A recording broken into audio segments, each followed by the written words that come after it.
Bonjour à tous, ravi de vous retrouver pour cette nouvelle édition de Sénat 360. Voici les titres. La contribution du Sénat au débat sur la réforme des retraites. Un rapport préconise d'aller plus loin dans la simplification du système en réduisant le nombre de régimes, alors qu'Emmanuel Macron entend s'attaquer au statut des cheminots. Analyse et débat à suivre. Et pour Philippe Martinez, la remise en cause du régime des cheminots est un moyen d'éviter les convergences entre les salariés avant la journée d'action du 12 septembre. Le secrétaire général de la CGT qui promet de nouvelles manifestations, il l'a dit sur Public Sénat, vous l'entendrez dans un instant. Suite de notre série dédiée aux élections sénatoriales vues du terrain. Aujourd'hui, nous allons en Loire-Atlantique, un département dans lequel 5 sièges sont à pourvoir. La République En Marche présente un candidat, mais ce n'est pas sans péripéties. Reportage dans cette édition. Et je vous rappelle que vous pouvez réagir à tous nos débats sur Twitter avec le hashtag Sénat360. Pour m'accompagner cet après-midi, Tam Tranui en direct de la salle des conférences. Le multiplex politique et parlementaire, c'est tout de suite.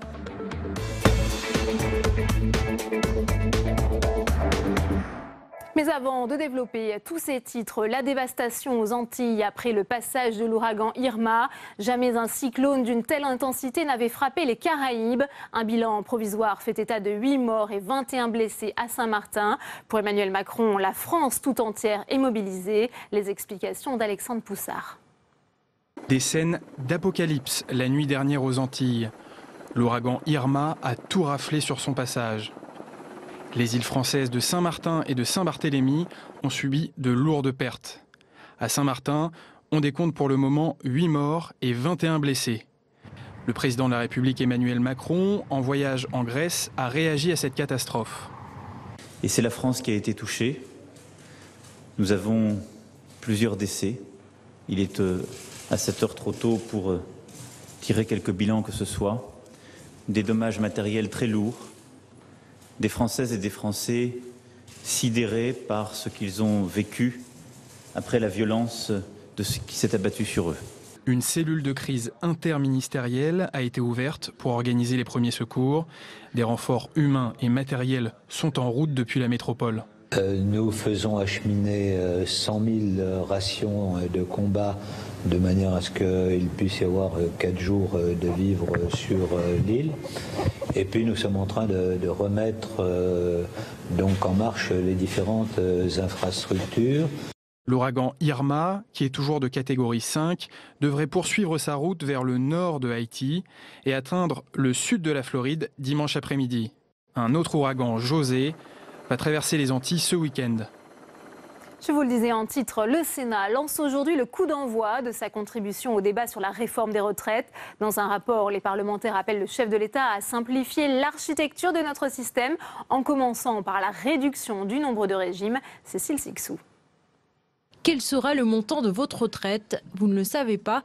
Pourtant, aujourd'hui, il existe un site Info Retraite qui vous donne le solde de votre compte. Ce droit à l'information résulte de la loi de 2003.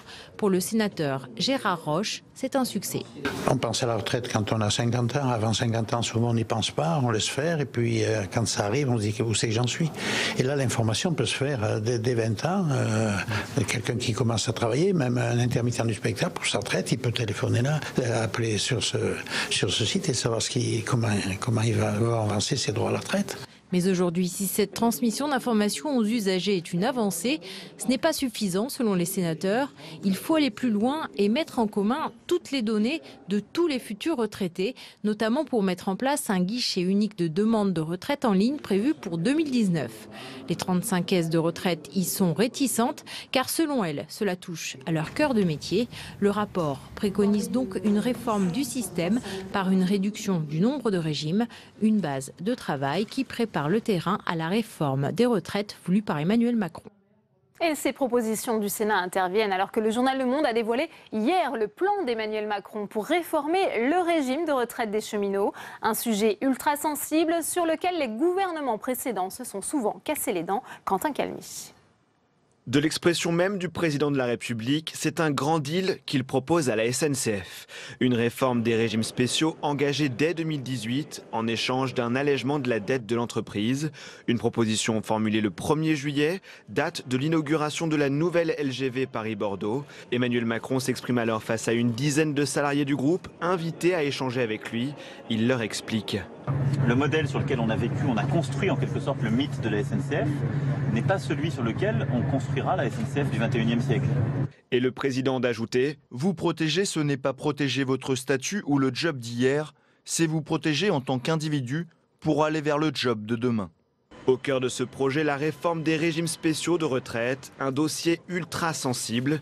Depuis 1995, chaque projet de l'exécutif s'est accompagné d'importants mouvements sociaux. Alors dès hier, en point presse du Conseil des ministres, Christophe Castaner a cherché à temporiser. Pas de changement sur la réforme de la retraite pour les régimes spéciaux. Il devra trouver sa place dans l'ensemble des révisions et du travail que nous souhaitons conduire sur les retraites, avec une montée en charge sur 10 ans et la volonté d'avoir une loi cadre qui soit présentée à l'été 2018. À quelques jours d'une manifestation test pour les syndicats, l'ouverture de ce nouveau dossier social pourrait rapidement faire monter la pression. Il y a 5 jours de la première journée de mobilisation contre les ordonnances, Philippe Martinez voit dans l'annonce d'Emmanuel Macron une volonté d'opposer les citoyens entre eux. Le secrétaire général de la CGT, qui était l'invité de notre matinale Territoire d'Info, on l'écoute. Cette annonce qui est sortie publique hier, c'est du réchauffé. Elle date du mois de juillet. Il a eu un échange avec les cheminots au mois de juillet. Et donc, on trouve ça assez surprenant qu'à quelques jours d'une mobilisation, des salariés, du public, du privé, réapparaisse une nouvelle de ce type. Ça, c'est la première chose. Surprenant, c'est-à-dire que c'est un contre-feu pour vous ? Je sais pas. Oui, c'est évident qu'on veut à nouveau, et c'est une spécialité de M. Macron, d'essayer d'opposer les citoyens entre eux. On veut faire passer les cheminots pour des privilégiés, mais on a vu pour les fonctionnaires, on oppose les retraités et la jeunesse. On en vient à présent à notre page spéciale consacrée aux élections sénatoriales du 24 septembre. Hier, Édouard Philippe, le Premier ministre, a reçu les têtes de liste En Marche pour remotiver les troupes à l'approche du scrutin qui s'annonce bien difficile pour le parti présidentiel. C'est le cas en Loire-Atlantique où les sénateurs sortants entendent bien conserver leur siège. Reportage de Marie Brémaux. Yannick Vaugrenard a repris son bâton pèlerin et attaqué une série de réunions pour convaincre les quelques 2900 grands électeurs de Loire-Atlantique. Et si l'étiquette socialiste ne fait pas forcément rêver, le sénateur sortant, accompagné de sa colistière, Michel Meunier, met en avant le travail accompli durant les 6 années passées. J'étais rapporteur du projet de loi également artisanat, commerce et très petites entreprises. Au moment où vous vous en souvenez probablement, où il y avait des problèmes avec les auto-entrepreneurs. Mais face à lui, le sénateur en campagne rencontre surtout beaucoup d'inquiétudes et d'interrogations. Les contrats aidés sont en train d'être supprimés et ça a été fait très rapidement. Donc ça pose des problèmes extrêmement concrets à la rentrée des classes. D'autre part, ils sont inquiets parce que la suppression de la taxe d'habitation, ils n'ont pas la certitude qu'elle sera compensée entièrement par les aides de l'État. Donc ça pose des difficultés. Voilà, et donc ils sont préoccupés et nous relayerons ces préoccupations. Même constat pour le sénateur Ronan Dantec, la grogne monte massivement dans les territoires. Globalement, c'est la rentrée scolaire qui va être très difficile. Moi, je ne comprends pas qu'on laisse l'initiative, concernant l'éducation nationale, l'initiative aux maires des communes, soit on fait 4 jours, soit on fait 4 jours et demi. Il n'y a même pas eu de bilan de fait de cette réforme. On n'a pas fait de bilan.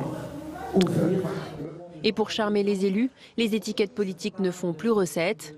Avec sa liste Vivre les territoires, l'écologiste l'a bien compris. Il faut aussi des parlementaires au Sénat, des sénateurs qui ne soient pas totalement dans les jeux politiques nationaux et dans les appareils politiques nationaux.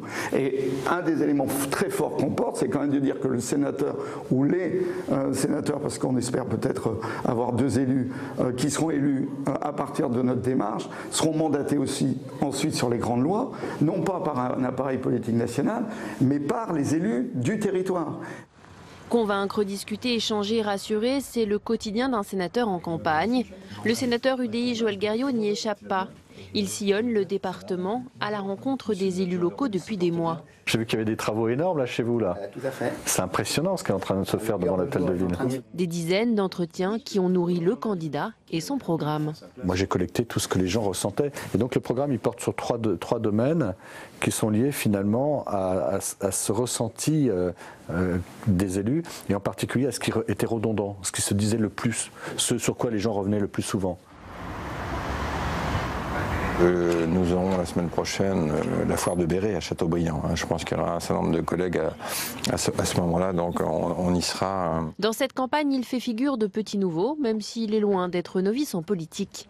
Christophe Priou a été investi tardivement par les Républicains au détriment du sénateur sortant André Triard. Cet ancien maire du Croisic et de Guérande souhaite améliorer le statut de l'élu. Sur les 600 000, presque 600 000 élus locaux, 9 sur 10 sont bénévoles. Si demain on limite, et pourquoi pas, le nombre de mandats, 3 mandats dans le même poste, quelqu'un qui par exemple met même à temps partiel sa carrière professionnelle en parenthèse entre 30 ans et 48 ans, il doit pouvoir bénéficier d'une formation continue, d'un retour à l'emploi et quelque chose qui serait sans doute novateur, qui existe dans d'autres pays, une validation des acquis de l'expérience. La carte de la nouveauté, Bernard Morillo voulait lui aussi la mettre en avant au nom de la majorité présidentielle. Ancien agriculteur, maire de Sainte-Pazanne, il incarnait le renouvellement politique souhaité par La République En Marche. Investi par le parti en juillet, reçu au Sénat il y a quelques jours par François Patria, chef de file de la Macronie, Bernard Morillo a finalement appris le week-end dernier sa désinvestiture au profit d'une élue guérandaise. Des volte-face qui illustrent parfaitement le malaise au sein de La République En Marche, à 3 semaines des élections sénatoriales. Et Marie Brémond nous a rejoint sur ce plateau. Bonjour Marie, alors vous revenez de Loire-Atlantique, on vient de voir ce reportage et ce qu'on peut dire c'est que les coups de théâtre se succèdent. Oui, la preuve en est encore aujourd'hui avec le dépôt d'une liste par André Triard. Il menaçait d'y aller depuis quelques semaines, et bien c'est chose faite aujourd'hui puisqu'il présente une liste dissidente. Alors André Triard, sénateur sortant, les Républicains, n'avait pas été choisi par la commission d'investiture en juillet dernier. On lui avait préféré Christophe Priou qu'on a pu voir dans le reportage. Et le sénateur en poste depuis 2001 ne décolérant pas, il a donc décidé de se présenter quand même. Alors ça c'était pour l'info du jour, mais c'est surtout du côté de La République En Marche, Marie, que les choses ont beaucoup bougé. Oui, le cas de la candidature La République En Marche dans le département de la Loire-Atlantique illustre très bien le climat de fébrilité, voire ubuesque parfois, qui règne au sein du parti de la majorité présidentielle pour ces élections sénatoriales. Il y a tout juste une semaine, nous rencontrions Bernard Morillo, maire d'une commune, Sainte-Pazanne, ancien agriculteur. Bernard Morillo était donc désigné par la commission d'investiture en juillet dernier. Nous le rencontrons dans le cadre de notre reportage. Il venait d'effectuer d'ailleurs un aller-retour à Paris, où il avait été reçu ici même au Sénat par François Patria, l'architecte de La République en Marche ici. Et Bernard Morillo nous affirmait qu'il était en train de peaufiner sa liste et qu'elle allait être rendu public vraiment dans les heures qui viennent. Mais coup de théâtre, samedi dernier, il y a quelques jours, il apprend qu'il est désinvesti par le parti de La République En Marche au profit d'une femme, une élue de Guérande, Valérie Sauvia Duvert. Et c'est donc elle, Valérie Sauvia Duvert, qui hier a été reçue par le Premier ministre avec les autres candidats La République En Marche. Ce sont des cafouillages à répétition, des prétentions qui ont été revues à la baisse du côté de La République En Marche. On le disait, Édouard Philippe a reçu hier les têtes de liste. C'est très utile, il faut remotiver les troupes, Marie ? Oui, alors là, il faut vraiment remotiver les troupes. Édouard Philippe a reçu pendant plus d'une heure hier les têtes de liste du parti pour les sénatoriales du 24 septembre prochain. Et oui, il faut rebooster les têtes d'affiche qui sont plutôt malmenées sur le terrain. Et ça, nous, on l'observe régulièrement lors de nos reportages. Les annonces des semaines passées n'aident pas, en effet, à faire campagne sur le terrain entre la baisse des dotations, la suppression des emplois aidés et la taxe d'habitation dont on ne sait pas encore comment elle va être compensée. Eh bien, les élus locaux, les grands électeurs, ne réservent pas le meilleur accueil aux candidats La République En Marche. Du coup, l'objectif affiché en juillet dernier, qui était de doubler les effectifs et de parvenir à une 60aine de sénateurs, les prétentions, honnêtement, étaient revues à la baisse.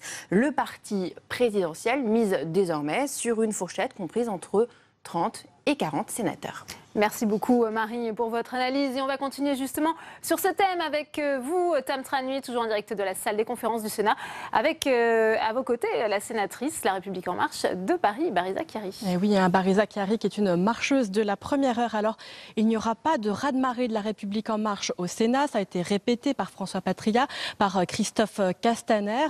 Vous étiez plus optimiste avant l'été, est-ce que justement cette dynamique des débuts est bien loin aujourd'hui? Alors, peut-être qu'on ne peut pas parler de dynamique des débuts. On peut dire qu'il y a eu peut-être un peu une euphorie après les élections législatives et qu'après, il faut revenir sur terre et raisonner. C'est une élection difficile. Voilà, c'est une élection difficile. C'est une élection dont les grands électeurs sont du monde d'avant, qui ont été formatés par les partis politiques. Ce ne sont pas des citoyens lambda, ce sont des élus. Les électeurs sont élus par les élections intermédiaires de 2014, notamment, voilà. Les municipales. Et donc, nous n'avons, aucun grand électeur, si on doit regarder les choses comme ça. Et donc, pour nous, on s'est bien rendu compte que c'était une élection qui n'était pas facile pour nous, mais nous ne pouvions pas enjamber cette élection. Pourquoi? Parce que nous avons vocation à être le mouvement politique du futur, et en tant que mouvement politique du futur, il n'est pas question de ne pas se présenter à une élection, même si elle est difficile. C'est notre lot, c'est le rôle d'un parti politique. Donc nous avons fait le choix de présenter des candidats. Nous l'avons fait le plus sérieusement du monde, avec de la parité, du renouvellement, du rajeunissement, parce que nous avons dans nos réseaux... Il y a aussi des questions parfois, on a parlé de petite cuisine, de tambouille interne digne de l'ancien monde. Je pense par exemple à ce qui s'est passé dans le Nord pour le cas de Delphine Bataille. Ah non, dans le Nord, Delphine Bataille, je crois que c'est dans le Pas-de-Calais. Oui, dans le Nord. Dans le Pas-de-Calais. Dans le Nord. Ah oui, Delphine Bataille, c'est dans le Nord, effectivement. C'est pas du tout ça. On avait souhaité mettre en tête de liste le renouvellement, la jeunesse et le renouvellement.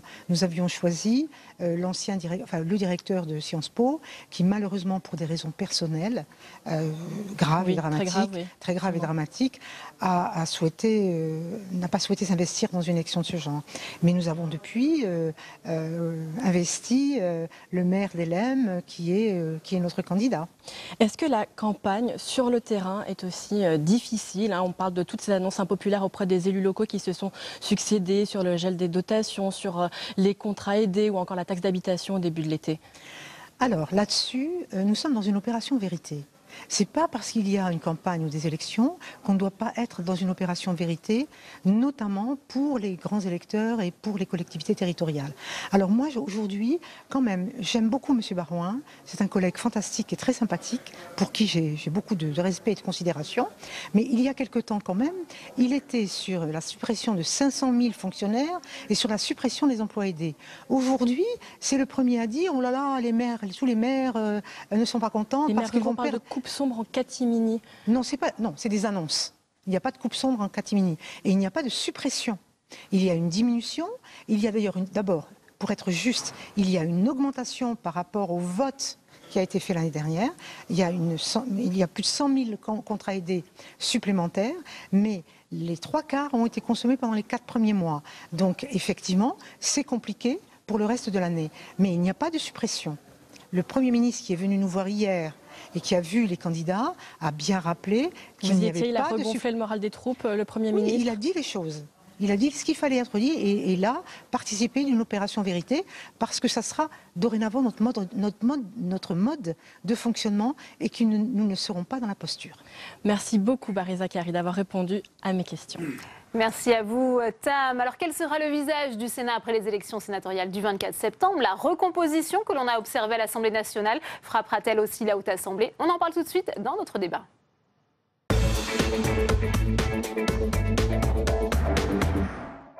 Et on ouvre tout de suite le premier débat de Sénat 360 avec mes invités sur ce plateau. Éliane Assassi, bonjour. Vous êtes présidente du groupe communiste ici au Sénat, sénatrice de la Seine-Saint-Denis. Vous êtes en campagne pour ces élections sénatoriales. Autre sénateur élu de la Seine-Saint-Denis aussi, Philippe Dallier, bonjour. Bonjour. Vous êtes également en campagne. Merci d'être avec nous. Première question pour vous, Éliane Assassi, puisqu'on vient d'entendre La République En Marche qui a revu à plusieurs reprises ses ambitions à la baisse ici au Sénat. Comment expliquez-vous finalement que les idées défendues par La République En Marche ne prennent pas auprès des grands électeurs?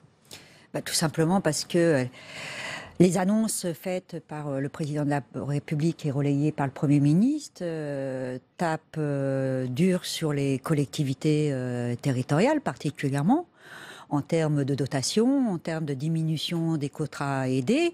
Donc chacun sait qu'effectivement la majorité des grands électeurs sont des élus et qu'ils se représentent très bien ce que devra représenter un budget pour l'année prochaine avec des dotations réduites et des emplois supprimés qui accompagnent en plus des familles, des enfants. Donc voilà, oui, ils tapent dans le dur. Ouais. Tapent dans le dur Mais alors que les est-ce que collectivités... la promesse de renouvellement aussi des élus, des pratiques, ça veut dire que le Sénat n'est pas concerné par ce qu'on a pu connaître à l'Assemblée nationale ?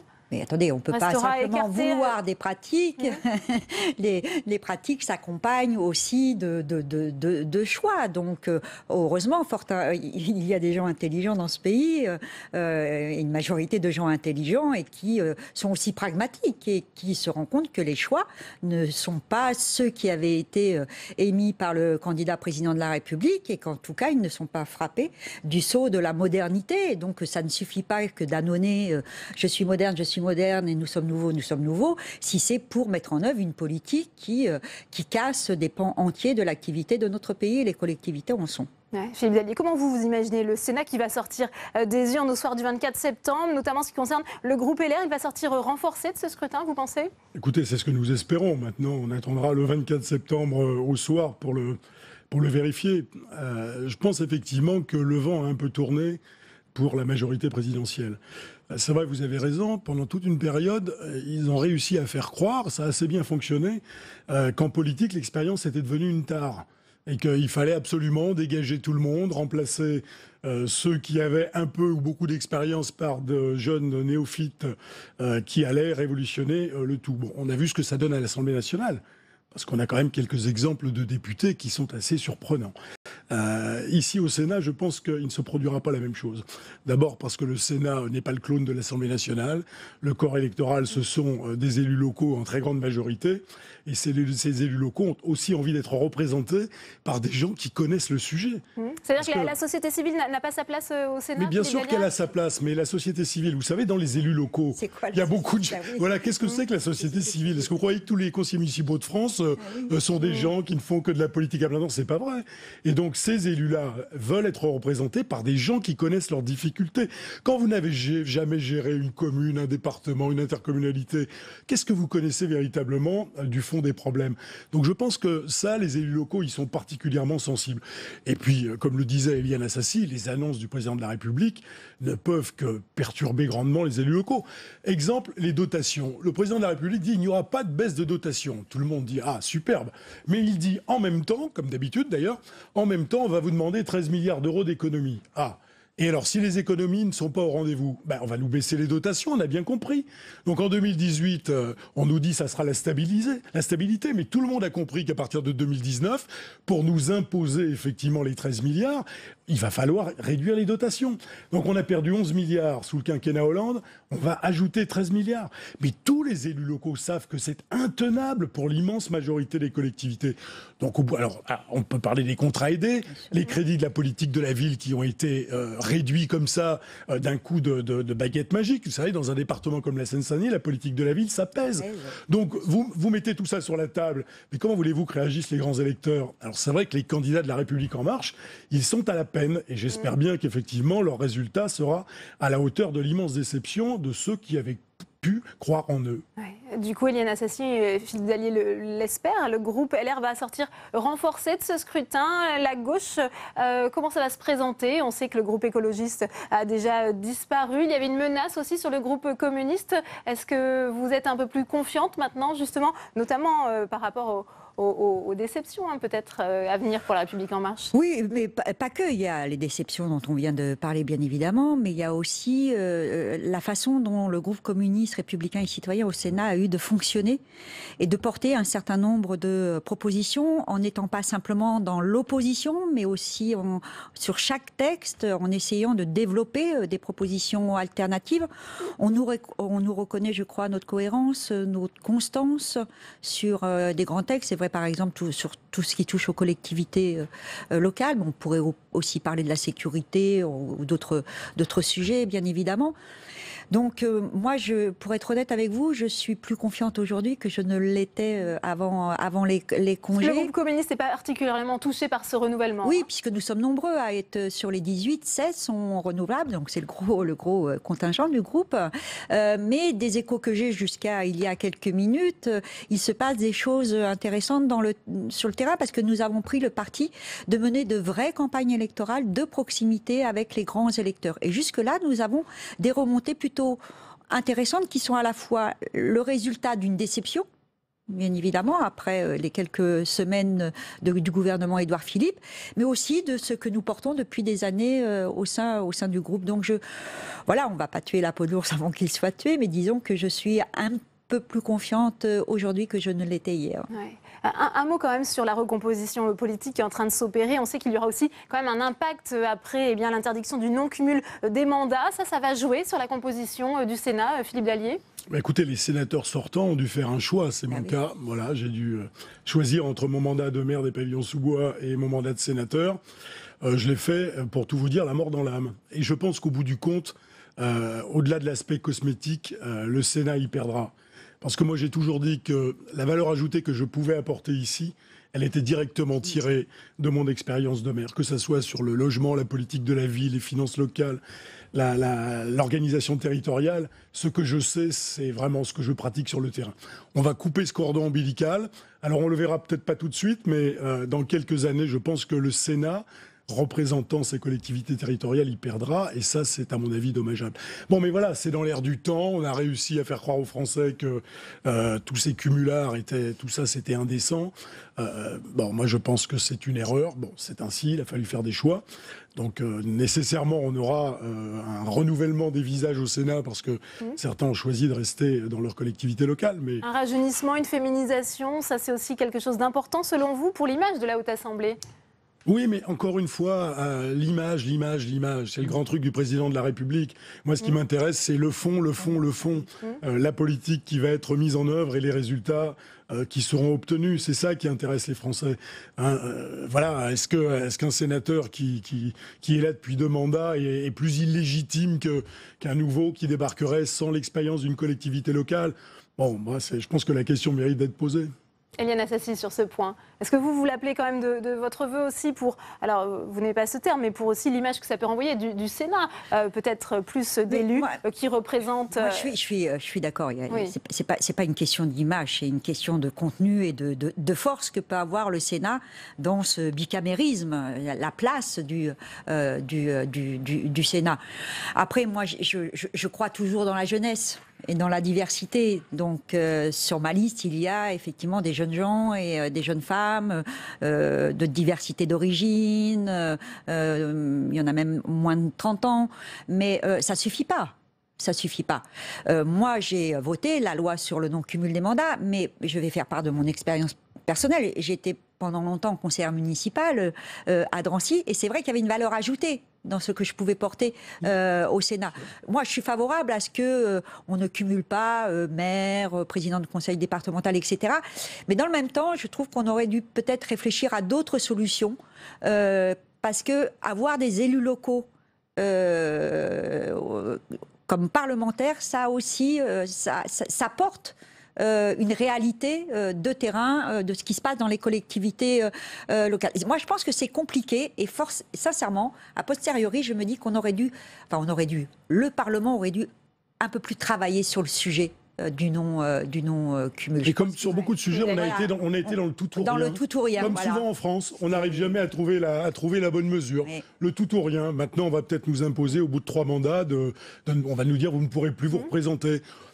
Écoutez, je pense que tout ça, c'est du cosmétique, et je crains qu'il n'y ait pour les Français, au bout du compte, une grande déception, parce que s'il suffisait de changer les têtes pour changer les résultats, ça se saurait. Voilà, donc écoutez, on verra. Est-ce qu'il y aura aussi également un groupe constructif au Sénat? On sait que Fabienne Keller aimerait avoir 10 parlementaires pour avoir un tel groupe ici à droite. Ce n'est pas à moi qu'il faut poser la question, parce que s'il y en avait un, je n'en ferais pas partie, donc je ne sais pas. Est-ce que c'est souhaitable que tous les courants qui constituent aujourd'hui la droite soient représentés ici au Sénat ? Mais écoutez, représenter dans des groupes différents. Ce que je souhaite, c'est valable pour le parti politique auquel j'appartiens, comme pour le groupe politique auquel j'appartiens ici. Je souhaite effectivement que l'ensemble des sensibilités y soient et y restent. Voilà. Bon, maintenant, c'est d'abord un choix personnel des uns et des autres. Certains, j'ai l'impression que certains ont vraiment besoin d'exister et d'obtenir des responsabilités, souhaitent de plus grandes responsabilités. Bon, voilà, je ne sais pas ce qu'il en sortira. Moi, je souhaite que le groupe reste uni. Maintenant, la décision appartient à ceux qui souhaitent peut-être partir, mais je le regretterais. Je préférerais que ce groupe reste uni. Oui. Est-ce qu'il y aura les mêmes groupes, selon vous, la même composition politique du Sénat, Éliane Assassi? On sait aussi qu'il y a beaucoup de discussions autour des centristes du groupe RDSE ici au Sénat.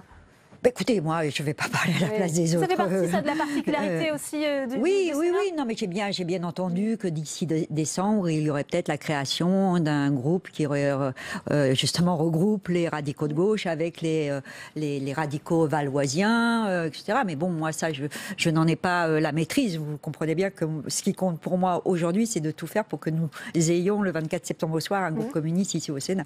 Enfin, pour nous, il y a un vrai sujet, parce que ce qu'on voit se dessiner, c'est la recherche d'une majorité alternative. Il ne faut pas être naïf non plus chez nous. L'UDI au niveau national a manifestement vocation à disparaître, c'est Jean-Christophe Lagarde qui le dit.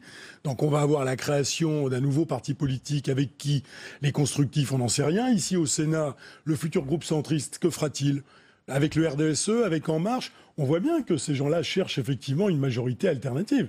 Donc ça, c'est un véritable enjeu pour nous. Et voilà pourquoi je souhaite que le groupe des Républicains revienne plutôt renforcé par rapport à la situation actuelle. Parce que nous pèserons effectivement, moi je pense et je souhaite vivement que Gérard Larcher continue à présider le Sénat. On voit bien que d'autres essayent de rechercher d'autres solutions. Il est là l'enjeu principal. Après, on verra les politiques que nous soutiendrons, mais il y a d'abord un enjeu de pouvoir. Et chez En Marche, aussi bien que chez certains centristes et au RDSE, on voit bien qu'il y a une volonté de trouver une autre solution. Oui, ça doit être le rôle du Sénat, de servir un peu de laboratoire finalement à une alternative du pouvoir, avec comme objectif 2022, Éliane Assassi. Non. Non, attendez. Le Sénat, c'est une des deux chambres du Parlement. Donc le Sénat a des obligations, des vocations, des ambitions, etc. Après, le reste, c'est de la patouille. Oui. C'est de la patouille. Et en tout cas, moi, je me refuse à rentrer dans ce genre de débat. Ce qu'il nous faut, c'est un Sénat qui contribue à faire avancer un certain nombre de choses en fonction de ce qu'attendent nos concitoyens. Après, vous voyez, le reste, moi, les petits arrangements entre amis pour des raisons de pouvoir, parce que je partage tout à fait, c'est pas mon sujet. Sincèrement, c'est pas mon sujet. Eh bien, on en saura plus le soir du 24 septembre. Merci Éliane Assassi, merci à vous Philippe Dallier. On en vient à la dévastation aux Antilles après le passage de l'ouragan Irma. Jamais un cyclone d'une telle intensité n'avait frappé les Caraïbes. Un bilan provisoire fait état de 8 morts et de 21 blessés à Saint-Martin. Alexandre Poussard. Des scènes d'apocalypse la nuit dernière aux Antilles. L'ouragan Irma a tout raflé sur son passage. Les îles françaises de Saint-Martin et de Saint-Barthélemy ont subi de lourdes pertes. À Saint-Martin, on décompte pour le moment 8 morts et 21 blessés. Le président de la République Emmanuel Macron, en voyage en Grèce, a réagi à cette catastrophe. Et c'est la France qui a été touchée. Nous avons plusieurs décès. Il est à cette heure trop tôt pour tirer quelques bilans que ce soit. Des dommages matériels très lourds. Des Françaises et des Français sidérés par ce qu'ils ont vécu après la violence de ce qui s'est abattu sur eux. Une cellule de crise interministérielle a été ouverte pour organiser les premiers secours. Des renforts humains et matériels sont en route depuis la métropole. Nous faisons acheminer 100 000 rations de combat de manière à ce qu'il puisse y avoir 4 jours de vivres sur l'île. Et puis nous sommes en train de remettre donc en marche les différentes infrastructures. L'ouragan Irma, qui est toujours de catégorie 5, devrait poursuivre sa route vers le nord de Haïti et atteindre le sud de la Floride dimanche après-midi. Un autre ouragan, José, va traverser les Antilles ce week-end. Et nous sommes en ligne avec l'ancien ministre de l'Outre-mer, Victorin Lurel, depuis la Guadeloupe. Bonjour. Alors, on sait que la Guadeloupe a été épargnée par l'ouragan Irma. Vous connaissez bien Saint-Martin pour en avoir été député. Est-ce que vous avez des nouvelles sur place? Vous redoutez une catastrophe humanitaire d'une importance particulière, Victorin Lurel? Oui, absolument. Une catastrophe, si j'ose dire, exceptionnelle. On peut, hélas, appréhender un bilan exceptionnel. En tout cas, en termes de bilan humain, de vie humaine, on craint le pire. Lorsque l'on connaît Saint-Martin, c'est une petite île entourée d'eau de partout, notamment à Sandy Ground, à 6 km de la capitale, qui est Marigot. C'est une zone de submersion. Il y a là des abris de fortune, des maisons faites de briques et de brocs. Et on sait que la mer est montée là. Et jusqu'ici, on n'a pas pu faire des enquêtes, investiguer ou se rendre sur place parce que les accès sont coupés, les routes sont barrées, il y a des amoncellements de branches, d'arbres, de murs, de voitures partout, cimetières de bateaux ici ou là. Oui, on peut dire que c'est un cyclone un peu, disons-le, apocalyptique. C'est ça. Rien ne résiste à des vents de plus de 300 km. Et là, on a eu des rafales de 360 km, dit-on. Et donc, c'est vrai, ce matin, la logistique officielle est partie par avion de reconnaissance pour repérer un peu mieux les choses. Avec un bateau qui est parti, le ministre de l'Intérieur vient de s'exprimer, 120 sapeurs-pompiers supplémentaires ils sont acheminés, il y en a déjà 80 de prépositionnés là-bas, il y aura 102 gendarmes, il y aura des hospitaliers, des sanitaires. Au moment où je vous parle, il y a 51 dialysés qui n'ont pas d'eau distillée et ça fait 24 heures qu'ils doivent avoir leur traitement, il faut les évacuer en extrême urgence puisque l'hôpital n'est plus opérationnel. Ici, on a l'hébergement en Guadeloupe, mais aussi en Martinique. Il faut très rapidement, comme on l'a fait dès hier, libérer une partie de la piste, notamment libérer cette piste du sable pour pouvoir atterrir. Les avions CASA pourront le faire peut-être tout à l'heure. Au moment où je vous parle, c'est quand même toujours une sorte de blackout communicationnel parce que rien ne marche. Même si les compagnies de téléphone ont fait leur job, on commence à rentrer en communication avec Gustavia à Saint-Barthélemy. Personne n'en parle beaucoup, mais là aussi, on n'a pas beaucoup d'infos. Alors, ce qui est un petit peu étonnant, malgré la diligence et l'activisme mis par le gouvernement, et bien 24 heures après, en matière de communication, ce n'est pas très bon. Et donc là, on appréhende une catastrophe humaine qui va s'alourdir. Quelle est l'urgence justement sur place selon vous, Victorin Lurel ? L'urgence, c'est ce que apparemment fait les équipes qui sont déjà sur place, c'est de remettre en place tout ce qui est officiel, tout ce qui est communication, tout ce qui peut exfiltrer, l'accostage, donc le littoral, les quais, les ports, l'aéroport. Il y a 2 aéroports à Saint-Martin, en partie française à Grand-Case, donc on a libéré la moitié de la piste, et puis dans la partie hollandaise à Felicebourg, donc Juliana International Airport, qui est fermée. Et donc l'urgence, c'est ça. Exfiltrer les gens pour éviter, en plus de la catastrophe naturelle qu'est ce cyclone, une catastrophe humaine, sanitaire, des maladies qui pourraient se propager. Bon, évidemment, on fait pour le mieux, mais on attend une nette amélioration en fin de journée, à condition que les équipes puissent se mettre très rapidement au travail.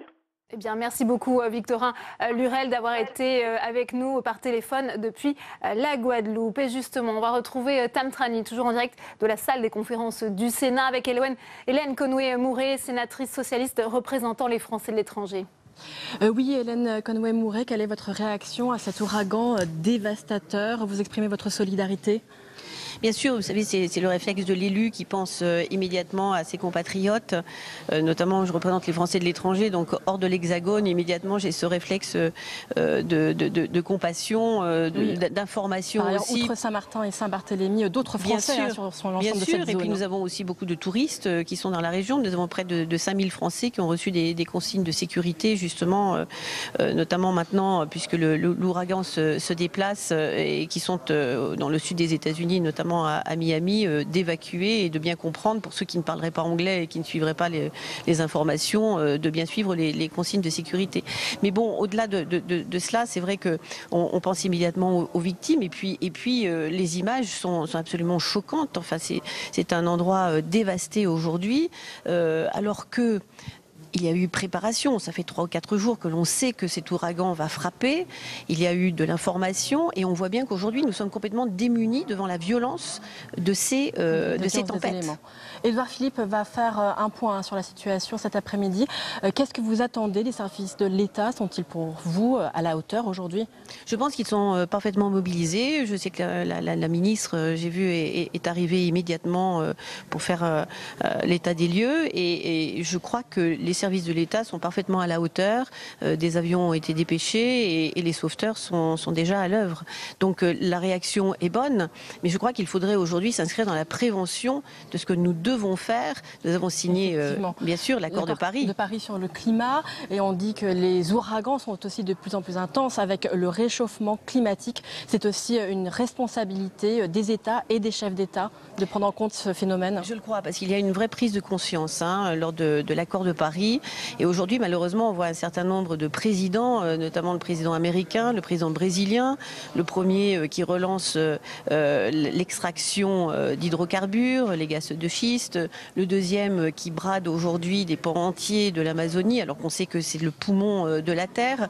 Et je crois qu'aujourd'hui, au-delà de cette prise de conscience de cet accord et de sa mise en activité, eh bien, je crois qu'on a besoin d'une mobilisation au niveau international pour eh bien, faire que nous sommes tous écologistes aujourd'hui.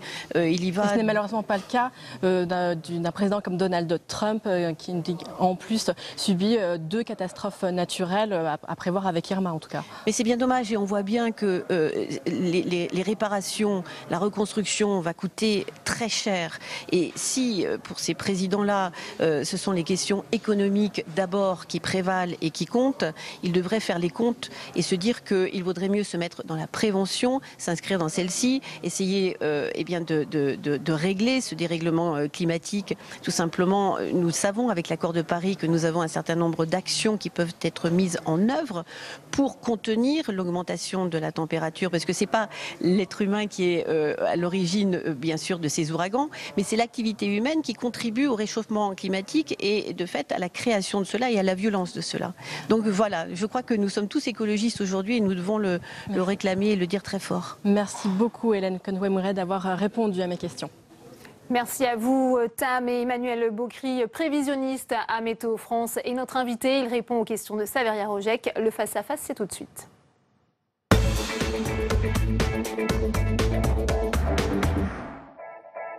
Bonjour Emmanuel Bocry. Bonjour. Irma a donc fait 8 morts, plusieurs blessés graves, 95% de l'île de Saint-Martin détruit. Est-ce qu'on avait déjà vu un ouragan d'une telle intensité? Alors des cyclones de catégorie 5, on en a déjà vu. Par contre, un niveau 5 qui passe sur le nord des Antilles, non, on n'en a jamais vu aussi violent. Il est resté plus de 33 heures avec des vents supérieurs à 295 km/h. C'est quand même un cas un peu exceptionnel. Je reviens une toute petite seconde sur Irma. Irma est né sur l'Atlantique, à l'est de l'Atlantique, au large des côtes africaines, le 30 septembre. Et il est rentré, il a traversé l'Atlantique dans des eaux très chaudes, plus chaudes que la normale. Normalement, on devrait avoir des eaux un petit peu plus froides. Et il a chargé son énergie, parce qu'un cyclone, ça prend l'énergie de l'eau de mer, la température de l'eau de mer, et il est monté en catégorie 5. C'est ça qui est étonnant. Habituellement, avant qu'ils arrivent sur l'arc antillais, les cyclones font des catégories 1, 2, 3. Et quand ils passent les Antilles, ils vont rentrer dans les eaux très chaudes, et là, ils vont monter niveau 4 ou 5. Alors, pour qu'on comprenne bien, qu'est-ce qui est étonnant? C'est-à-dire qu'il est gagné en intensité du fait de la température de la mer, c'est ça? Ce qui nous étonne beaucoup, c'est qu'il soit comme l'eau était plus chaude que d'habitude sur l'Atlantique, il a gagné plus d'énergie, il est arrivé à de niveau 5 sur les Antilles. C'est ça qui est un peu étonnant. Alors le réchauffement climatique, on va y venir, mais restons tout d'abord encore sur Irma, donc le cyclone en tout cas le plus violent de l'histoire des Antilles. Il se dirige maintenant vers Porto Rico, vers la Floride. Est-ce qu'il va se renforcer ou au contraire diminuer en intensité? Alors a priori le scénario que l'on privilégie... Dans les heures, dans les jours qui viennent. Le scénario que l'on privilégie, c'est qu'il va longer Haïti, il va arriver sur les côtes nord de Haïti et Saint-Domingue, la République dominicaine, pardon, il va passer au nord de Cuba et à peu près au niveau de la Floride, Floride, il va remonter plein nord, il devrait passer sur la côte est de la Floride. C'est le dernier scénario que Mais nous avons. sera-t-il plus ou moins intense? Alors, il garde du niveau 5, il devrait garder du niveau 5 à peu près jusqu'à Cuba, et après passer en niveau 4. Le long des côtes cubaines. Peut-être qu'il repassera en niveau 5, après, le long de la Floride. On n'en sait rien pour le moment. C'est un petit peu loin au point de vue prévision pour être C'est-à-dire que l'intensité ne va pas, a priori, diminuer, c'est ce que vous nous dites. L'intensité va rester constante à peu près jusqu'à Cuba. Après, peut-être baisser un petit peu et peut-être, alors ça on ne sait pas, remonter encore. D'accord. Alors les vents, vous le disiez, ont été tellement violents qu'il n'existe même pas de matériel capable de mesurer leur intensité, c'est ça, hein. Alors, et d'autant plus que le matériel a été détruit. Alors ce qui s'est passé surtout pour nous, c'est qu'on a des bouées, on a différents capteurs de mesure, et brutalement ces capteurs sont arrêtés d'émettre et de nous fournir des informations. Donc très probablement, soit ils ont été détruits, soit ils ont eu une coupure de courant, soit ils ont eu une panne de transmission. Ça veut dire qu'il y a des infrastructures qui sont tombées. Et malheureusement, on n'a pas de mesures directes, on n'a que des mesures indirectes. Emmanuel Bockris, qu'est-ce qui explique une telle puissance, la puissance d'Irma? Vous en parliez, est-ce que ce sont donc les conditions météorologiques actuelles, c'est-à-dire le réchauffement de la mer? La mer a gagné 1 degré par rapport à la moyenne, hein. Alors, je dirais d'abord, on est dans une situation saison cyclonique un peu plus intense que d'habitude. Ça, c'est quelque chose qu'on arrive de temps. Il y a des années plus cycloniques, des années moins cycloniques. Actuellement, on est dans des années plus cycloniques. Irma a fait beaucoup de dégâts avec 3 éléments différents. Le premier, c'est la houle cyclonique. Sur les 2 îles, il est arrivé une houle de l'ordre de 10 à 12 mètres. C'est avec des vagues de 12 à 12 mètres. C'est énorme. Ensuite est arrivé un vent qui a augmenté de plus en plus, jusqu'à atteindre des 250 km/h, avec des pointes à 300-360 km/h. Ça fait beaucoup de dégâts. Et beaucoup d'eau qui est tombée. La pluie est tombée de l'ordre de 200 à 400 mm d'eau, ce qui correspond à peu près à 4 mois de précipitations en quelques heures. Et point très important, les vents sont le plus intenses autour de l'œil du cyclone. Et l'œil du cyclone est passé sur ces 2 îles. Donc il s'est passé la chose suivante, les gens ont eu un vent très très violent qui a fait beaucoup de dégâts. L'œil est passé, il y a eu un moment de calme, l'œil est passé et c'est reparti, mais dans l'autre sens. Oui, mais pourquoi? C'est ce que les gens ont envie, ont besoin de comprendre, c'est pourquoi une telle force, une telle intensité, une telle violence. Est-ce que c'est dû au réchauffement climatique, à ce réchauffement de la mer? Vous en parliez tout à l'heure. On va essayer de parler clairement et scientifiquement. Y a-t-il vraiment un lien de causalité entre le réchauffement climatique et la violence de ces ouragans actuellement? Il y a un lien qui existe entre l'activité cyclonique et le changement climatique. On ne peut pas attribuer la force de ce cyclone à le changement climatique. Mais, c'est ça ce qui est important. Mais le réchauffement de la mer dont vous parliez tout à l'heure. Le réchauffement de la mer, il y a une partie qui est une fluctuation naturelle qu'on a chaque année, plus ou moins. Et avec le changement climatique, on va avoir une augmentation de la température de la mer. Ça, on en est sûr. Ce qui va faire qu'on devrait avoir à peu près autant de cyclones, sauf que ces cyclones seront beaucoup plus intenses que ce qu'on a l'habitude d'avoir. Donc, je dirais la chose suivante, on ne peut pas dire que le cyclone Irma est dû au changement climatique. Par contre, ce que l'on peut dire, c'est qu'avec le changement climatique, on aura plus de cyclones comme Irma. Donc, des cyclones de plus en plus fréquents, c'est ce que vous nous dites. Surtout de plus en plus violents, de plus en plus intenses. Et de plus en plus intenses, hein, c'est ça. C'est ça. Et donc, a priori, étant plus destructeurs sur l'endroit où ils passeront. Est-ce qu'il est possible de savoir qu'une période cyclonique sera plus ou moins intense? Alors oui, là, pour l'Atlantique Nord, ce sont mes collègues de la NOAA, la météo américaine officielle, qui a prévu dès le mois de juin une saison cyclonique qui est un peu plus intense que la normale, qui a confirmé ça au mois d'août. Alors pourquoi? Pour une simple raison. Des températures d'eau de mer dans l'Atlantique beaucoup plus chaudes que ce qu'on a l'habitude d'avoir, et aussi une structure atmosphérique qui fait qu'on a moins de cisaillement, donc ça permet mieux aux cyclones de se développer. Très bien, merci beaucoup, merci Emmanuel Bockris d'avoir répondu à nos questions, merci. Merci Emmanuel Bockris, merci à vous Saveria. On en vient aujourd'hui à l'actualité sénatoriale avec le Sénat qui lance le coup d'envoi de sa contribution au débat sur la réforme des retraites. Dans un rapport, les parlementaires appellent le chef de l'État à simplifier l'architecture de notre système, en commençant par la réduction du nombre de régimes. Cécile Sixou.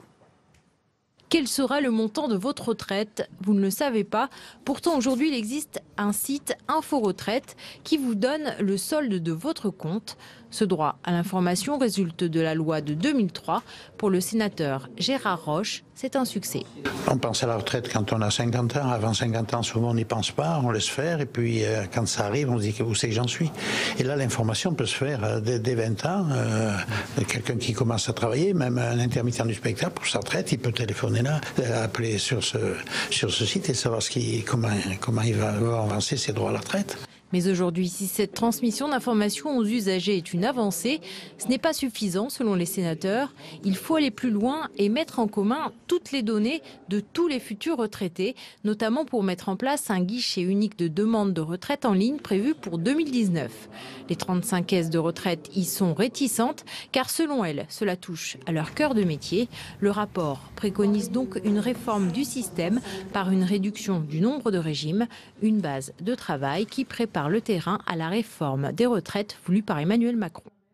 Et justement, la réforme des retraites, c'est le prochain chantier à risque pour le gouvernement. On en parle tout de suite dans notre débat.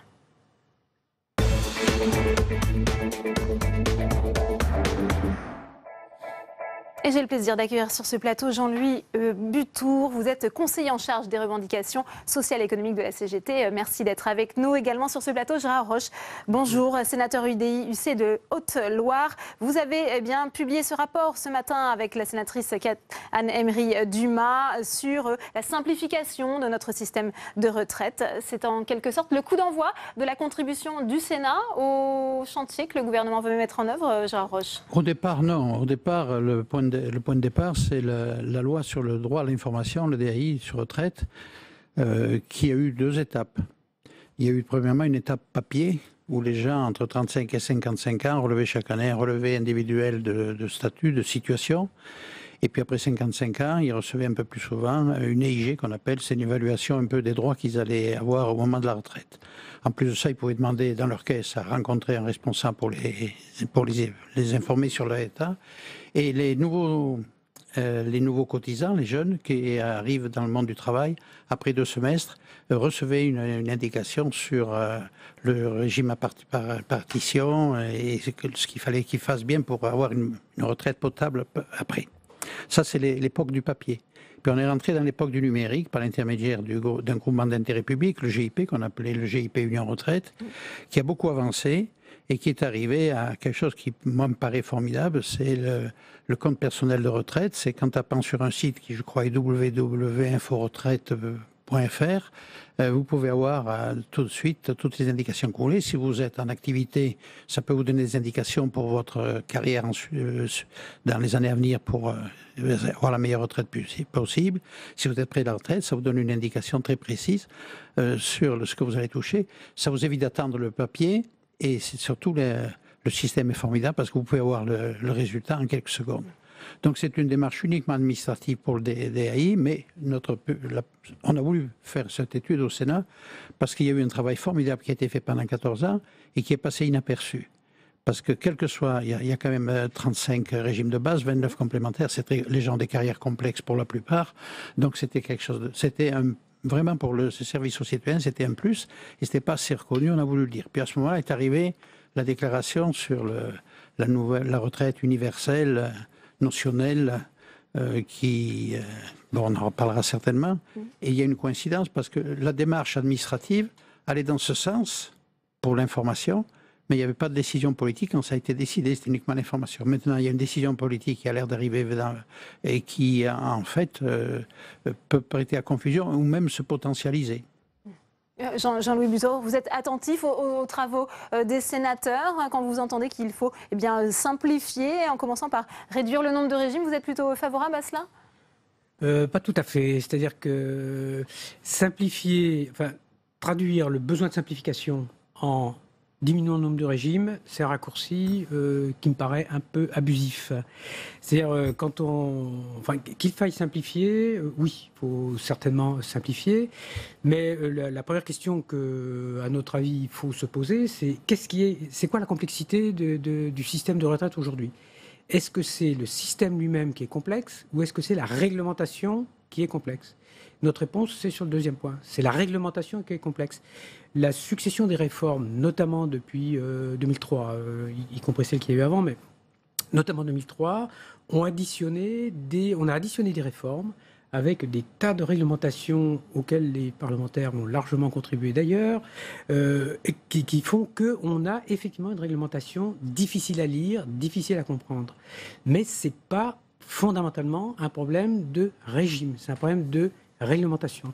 Et de notre point de vue, le GIP Union Retraite, donc, dont Monsieur le Sénateur vient de parler, répondait à un besoin de transparence dans l'information, la connaissance des règles, de là où on en est, etc. Et effectivement, c'est un GIP qui a plutôt bien travaillé et qui a contribué à ce défaut qui s'est aggravé au fur et à mesure des années de complexité de la réglementation, pas de l'addition des régimes. Peut-être un mot, Gérard Roche? Oui, en fait, on peut avoir un discours, c'est celui que j'ai dit, et qu'il y avait un travail qui a été fait pendant 14 ans pour l'information citoyenne. C'est un plus qu'on a voulu mettre en évidence parce qu'on pense que c'est extrêmement intéressant pour tous les gens qui sont dans l'angoisse, surtout au moment où la carrière se termine. Ils ont dit on n'y a pas pensé, il y a toujours un peu de négligence pour la retraite, surtout quand on est jeune. Il y a l'insolence de la jeunesse contre l'âge, et ça apportera beaucoup. Et puis, il y a le projet politique qui est tout à fait autre chose. Le projet politique, c'est est-ce qu'on va vers un régime universel? À partir du moment où on reste dans un régime par répartition, moi, je suis ouvert à toutes les discussions. Justement, Gérard Roche, parce que vous en parlez, c'est vrai que votre rapport intervient au lendemain où le journal Le Monde a dévoilé le plan de régime Macron qui souhaite s'attaquer aux régimes spéciaux des cheminots. Écoutez ce qu'en a dit Philippe Martinez, il était notre invité ce matin. On présente les régimes spéciaux comme encore un privilège, et que ça serait l'ensemble des Français qui paieraient pour une petite... Vous savez très bien que le régime des salariés de la SNCF est un régime particulier qui n'a rien à voir, avec le régime que connaissent l'ensemble des citoyens. C'est un régime particulier, vous le dites, c'est-à-dire qu'on a des agents de conduite qui partent à la retraite à 52 ans, des sédentaires à 57 ans. Est-ce que c'est encore entendable? C'est un régime qui est particulier, qui est financé uniquement par les cheminots. Ils payent plus de cotisations d'ailleurs dans leur régime que ce que paye l'ensemble des citoyens sur le régime général. Ça concerne les retraites et la santé. Un cheminot qui part de la SNCF ne touche pas le chômage. Vous voyez ? Donc c'est un régime qui est autofinancé par les cheminots, ça ne coûte rien. Est-ce que vous reconnaissez... Ce régime est excédentaire. Et je pense que ça intéresse beaucoup le gouvernement de récupérer l'excédent de ce régime pour l'injecter dans un autre régime. Jean-Louis Butour, on voit que Emmanuel Macron veut s'attaquer aux régimes spéciaux des cheminots. Vous êtes ouvert à la discussion? Oui, enfin ouvert à la discussion, on est toujours ouvert à la discussion, mais présenter le régime spécial des cheminots comme, je ne sais pas quoi, à la fois comme un régime particulièrement favorable et un régime qui permettrait de récupérer de l'argent pour équilibrer l'ensemble, là on est à côté de la plaque complètement. Parce que c'est le deal, ce sont les mots du chef de l'État. Si on s'attaque à ce régime spécial, eh bien... Mais pourquoi faire pourquoi s'attaquer au régime des cheminots? J'avoue ne pas trop comprendre. L'État prendra en charge la dette de la SNCF, c'est un peu le... Financièrement, comme l'a dit Philippe Martinez, financièrement le régime est équilibré.